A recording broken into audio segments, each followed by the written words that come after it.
Narsinghpur block अंतर्गत पाइकबड़ा Patna Guruprasad colony Sonali Satpathy बयस 27 वर्ष बयस अकाल वियोग घटी बड़म्बा थाना अंतर्गत गोपीनाथपुर शासन नहीं निवासी संतोष शतपथी कन्या सोनाली गत 2019 जुलाई 7 तारिख में वैदिक रीति में पाइकपड़ा ग्रामर तन्मय सुंदर शतपथी को वैदिक रीति में बह करते तेज कन्या घर तरफ सोनाली को हत्या कर शाशुघर लोके प्रभावशाली और वित्तशाली होइथिबारु प्रभाव पकाई यह आत्महत्या रूप देउछंती बोली मृतकर पिता माता और भाई गणमाध्यम आगे अभियोग करिसेंती। कौन चापर बशवर्ती हो नरसिंहपुर पुलिस एतला ग्रहण करुनथिबा और शाशुघर लोके डाक्तरखाना रे व्यापक उत्कोच देई शव व्यवच्छेद रिपोर्ट को निज सपक्ष से उपयुक्त न्याय दाबी कर घर घर गोपीनाथ कौन कहब तुम आज तुम भौणीर डेथ हो जाए बर्तमान तार पोस्टमार्टम चलता पोस्टमार्टम आम जुआई घर संपर्क लोक थाना को कॉल करके कहुच्छी जे थाना को कि क्या सी कॉल कर जानी कॉल करके कहुई से एफआईआर रिसीव न करने को प्लस जो ये रिपोर्ट चेंज करने से कथा होती केवल मो कान में पड़ी शुणी कौ थाना तुम कौ थाना मुझे होते नरसिंहपुर थाना जेहेतु केसटा हम नरसिंहपुर थाना रे घर जेहतु नरसिंहपुर तो नरसिंहपुर थाना कॉल करती कौ थाना मुझे पर्टिकुलर कहीपर कि ये दुईटा कथा मो कान में पड़ी संपर्क लोक ही फोन कर झीर कौन रोग बोग था कि झीर ना तार नॉर्मल टिके सुगर रोला से अदर किसी रोग ना बाहागर दिन तो रोग नाला बाहागर पर तार सुगर टी बाहरी केवल सुगर ही थी तार अन्य कौन प्रकार रोग नाला तार कौन मो ना डली डाकती घर मो घर हूँ बड़म्बा गोपीनाथपुर कौन आज कहल आज मो झील को मारिकी जुआई आणिकी आसला मत खबर देलानी मु पचारि देते मो झीर सेन्स नाला हाथ गोड़ सब पानी हो जाता डाक्तरखाना आसला बेलू मुझे से माड़ा को पचारि मो झीर कौन होती से कहले आउ दी दिन रखिलनी आणिकी किए आस सी जुआई की पचारि कौन मो झीर मत क्या फोन कलनी ना मुझे तुमको फोन करे कि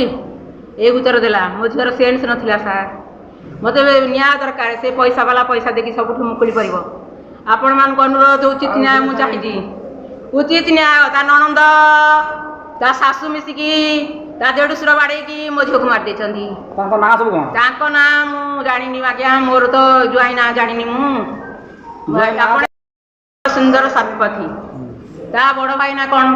चिन्मय सुंदर शतपथी तार गोटे जा कोर्ट रे चाकरी करती इलेक्शन घड़ी लगी मारी पुलिस मैंने जीवेनि बोलिकी कोर्ट रे से जा हेड क्लर्क तार गोटे ककेश अच्छी वकिल यही समय मो झील को मारी फंद फिकर करके मारी मुझे उचित न्याय चाहिए मत उचित न्याय दरकार मोर उचित न्याय दरकार मो मारी मत उचित न्याय दरकार गला वर्ष मोर झील गोटे झील है आज्ञा ता शशुर कौन औषध देखी झीलटा को मारिदेला राति 12 पेन आसला दिन गोटाक मेडिकल नौ मु पचारा मत कहूँ जुआई गोटे हेलिकप्टर रखी नहीं जी उड़े कि बुझे मत मैडम कहले कटक झील को आउ 2 दिन रखलुनु तू एत दिन कि धरिकी पलि आलु झीलटा पेटे मरी जाए कंप्यूटर कला तार बड़ भाईर गोटे पुओ गोटे झील अच्छी ताकू चलेब बोलिकी ये पिला छुआ किसी कलानी झील को नरसिंहपुर कर पितृहंता कॉलोनी रे आज्ञा मु चाहूँ उचित न्याय आपण मानक मु उचित न्याय चाहूँगी ओडावासी उचित न्याय चाहूँगी जिन ममता मेहरे कमले मो झील मरुनी कोटी कोटी झील मान मारिदेवी आज्ञा टंका पैसा लगे मु अनुरोध करवासी मो झील उचित न्याय चाहे मो संतोष शतपथी घर गोपीनाथपुर शासन कौन कहब आज तुम झीर मो झीर मृत्युर कारण होची माने मो झील को संपूर्ण रूपे परिवार शशुर घर कंस टर्चर कर जुआईर बड़ भाई स्त्री जुआईर भो